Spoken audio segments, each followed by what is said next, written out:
Here's a PSA for all my young folks who are thinking about having children, and for those folks who are about to have children.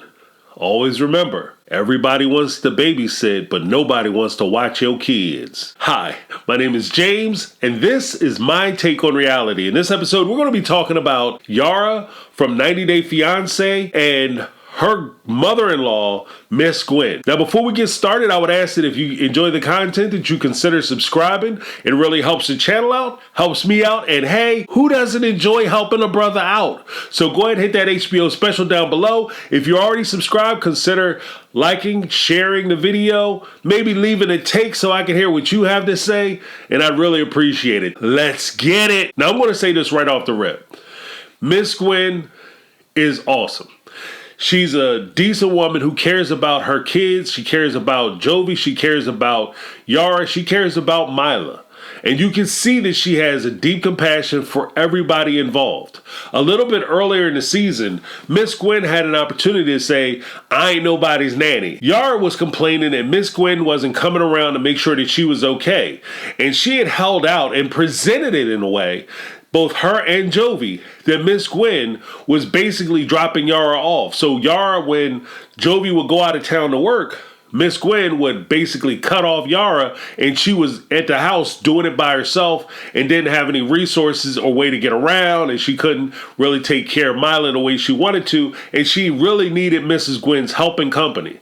The funny thing is, when you first had Myla, you forgot that they were following you around with video cameras. Ms Gwen was all about Myla. She was all about you. Jovi had went off to work. Myla was maybe a week, 2 weeks old. Ms Gwen said, why don't you come and I can see the baby? Even when Ms Gwen came out to see the baby, Yara didn't even want to give her the baby. They didn't even want to let her hold her. No, it's my baby. I don't trust anybody holding the baby. No, it's mine, it's mine, it's mine. You can't touch it. You can't hold it. You can't look at it. I don't want you touching her. She's sleeping. She's my baby. I have to protect her. She's my child. Okay. Jovi went off to work. I tell you what, there's a storm coming. I think it was Maria at the time. Why don't you come out to Louisiana, out to my house? We can buckle down. I got a house. We could stay safe. I would know you're cool. I would know the baby's cool. If there's any issues, we need to get out of Dodge. I got a truck. I got a license. We can do that. Yara comes out. The storm hits. 2 days after the storm clears out, all of a sudden, Yara's in there talking about, I want to go home, and she's in the room packing a bag. Talking about, I want to go back. Ms Gwen, why are you going back? I can help you. I'm here. I'm willing to do it. I want to help. I want to be a part of your life. I want to be a part of the baby's life. Let me help. Yara looked her in the face and said, I don't want your help. I want to do it by myself. In Ukraine, mothers don't hang out with the kids. We do it ourselves. You have a baby and the mothers do it. We don't depend on the grandmothers. Like, I would never go over my grandmother's house or my mother's house and expect her to watch my baby. This is my baby, my responsibility. Take me home. So Ms Gwen is driving her home. It's still raining out. Ms Gwen's driving her home. Hour and some change back to her house where she's going to be alone with the baby. Yara starts complaining.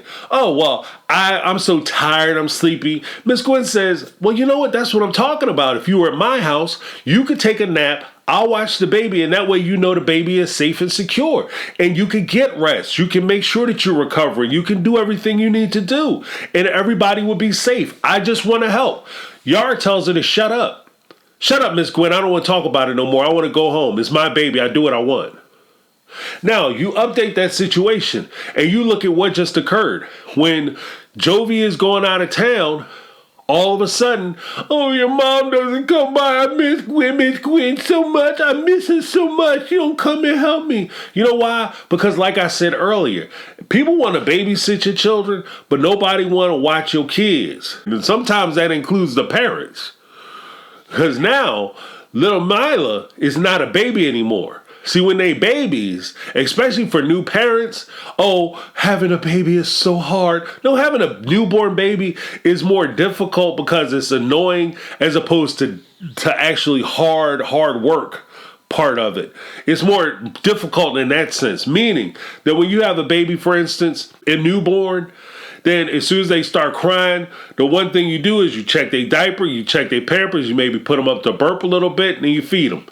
Oh, how hard is that? And especially with Yara, she would kept breastfeeding. So as soon as the baby would look at her, she put her right on the breast. Jovi come home and she don't want to share the baby with Jovi. She put her on her breast. Then Ms Gwen come over. Oh, the baby's hungry. Boop. And that was that. But now the baby's starting to walk. Baby's starting to talk. See, the funny thing about being a parent is that when you have a newborn baby, you can't wait for your baby to take that first step and everybody's excited. He's walking, he's incredible, he's walking, look at him go, it's incredible. And then all of a sudden they start walking, and now about 2 weeks later to a month later, they're running all over the place. You can't sit them down. And then all of a sudden they start talking. They say, Mama, Dad, Dad. Everybody's excited. Oh, he called my name, and they're crying. Oh, God. That's so incredible. He said my name. He called me mom. He said papa, but whatever. Oh, that's so cute. And now all of a sudden, when they turn about 1.5, they won't shut the hell up, and you're just talking to you. And they always say the one word that just kind of gets to you, which is no. No. And then, come over here. No. Put that down. No. Come, stop running the house. No. Yeah, what? And then they get, if you get some kids, they get crazy and try to look at you like they're going to do something to you. What is that? What? You don't know who you dealing with, player. You better slow down. Looking at me like that. Last person looked at me like that. So you have that going on. Now that's what Yara is dealing with, because Myla is around that terrible 2 age. So now all of a sudden she's running around. She's not really listening. I'm not saying she's a bad child. I'm just saying she's a child. And children can be difficult, especially as they start to walk and talk and they start to develop their own opinions, how unfounded or crazy as they may be. Now all of a sudden, when Jovi goes out of town, it's not fun, me and Myla, because I'm the mama bear and I only care about my kids. Now it's, I want to go hang out with my friends, and I can't. And Jovi's out of town. So now when Ms Gwen, wants Ms Gwen to come around, and the way they presented it, which annoys the hell out of me, they presented it as though Ms Gwen doesn't want to do it. And Ms Gwen doesn't care, and Ms Gwen isn't helping her, and Yara is so lost and she needs Ms Gwen's help. The truth of the matter is that Yara is not looking for Ms Gwen to help. She's looking for Ms Gwen to come over and do it. If you have somebody in your life who is participating in helping you out with your children, never take that resource for granted. Because if you abuse that resource or you overuse that resource, you have a very good possibility that you're going to lose that resource. And that's the thing. Like, this is your child. This is your baby. This is your responsibility.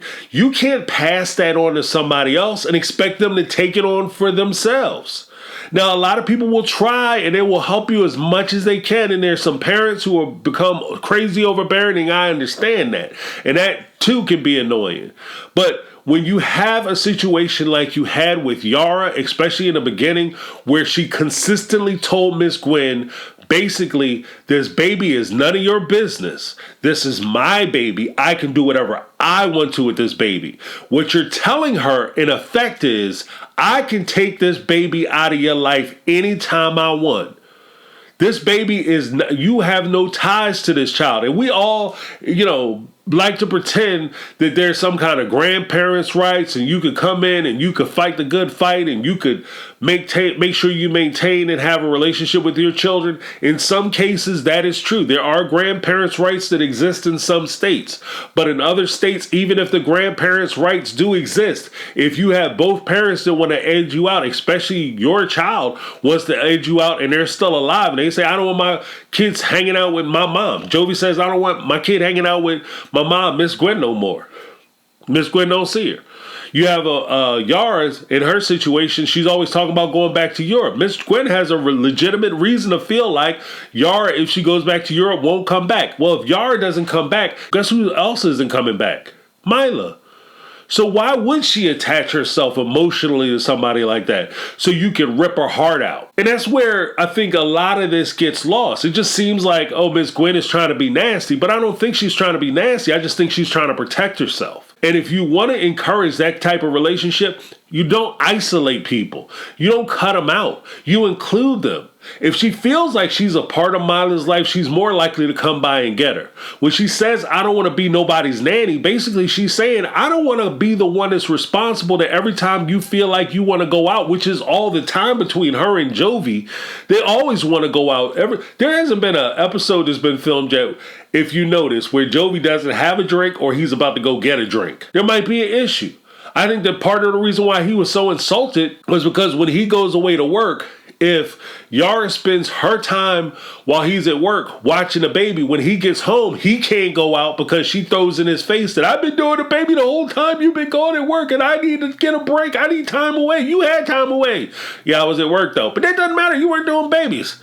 And so he has to watch kids and he can't go out. I think the big part of Jovi's problem and part of his plan is that if he can get his mom to come over and help out with Myla, then Yara will get to go out. And then when he comes home, he can go out because he can say, well, my mom came over and took Myla for like 2-3 weeks. And I don't understand. You got to go out and hang out with your friends. Why can't I go hang out with my friends?